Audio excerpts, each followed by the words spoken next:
What if I told you that a simple drawing that you've probably seen 1,000 times was actually used to save the lives of thousands of people?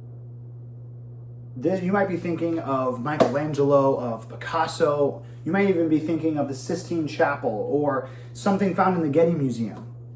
You may never conclude that this drawing is actually a simple fish with a few Greek letters in it.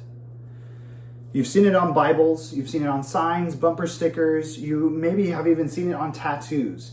In fact, even though many people don't know its name, the ICTHUS, this fish, has become arguably one of the most famous fish in all of history. Through this speech, I would like to inform you guys about the ICTHUS's past, its origin, and its present, and how we can still view it today.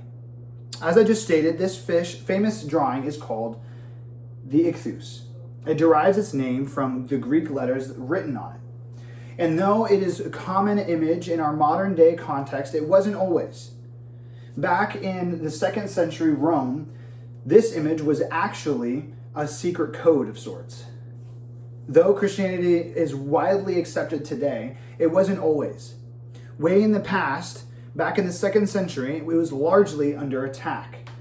In fact, Christians were being martyred for their beliefs, and they really needed to be careful with who they shared their faith with.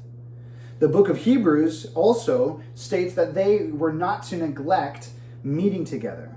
And so with their persecution and their command to not neglect meeting together, they were put in a very awkward position. And this is where the ICTHUS came in. The ICTHUS was first made as a symbol to show that a house was safe to meet at. This was important because it gave Christians the opportunity to fellowship freely without fear for their physical safety. In this simple fish is written the Greek letters iota, chi, theta, epsilon, and sigma. And this sounds random, but these letters actually form what we would call an acrostic in Greek, though. In this acrostic, it's talking about the different names that the Christ goes by, specifically Jesus, Anointed, God, Son, and Savior.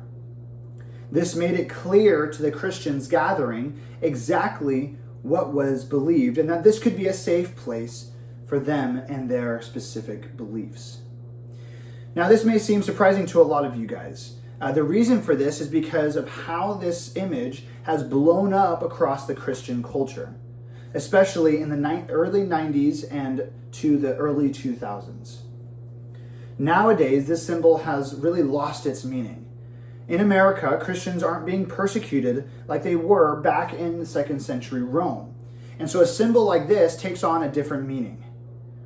Today, many people, even Christians, don't associate this with a safe place, but instead as just Christianity as a whole. It's not a symbol of safety, but a stamp of recognition. It becomes more akin to the comics code stamp of approval that you might see on your normal comic book. So what now? Has this symbol simply moved on and lost its meaning to time? And that's that.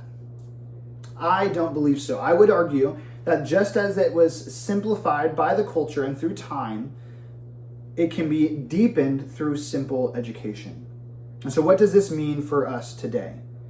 It's still a reality that many Christians around the world aren't experiencing the persecution that this symbol was made for. But the God that those Christians worshiped is the same one that we worship today. And so even though the cultural context has changed, there is a statement about God that hasn't.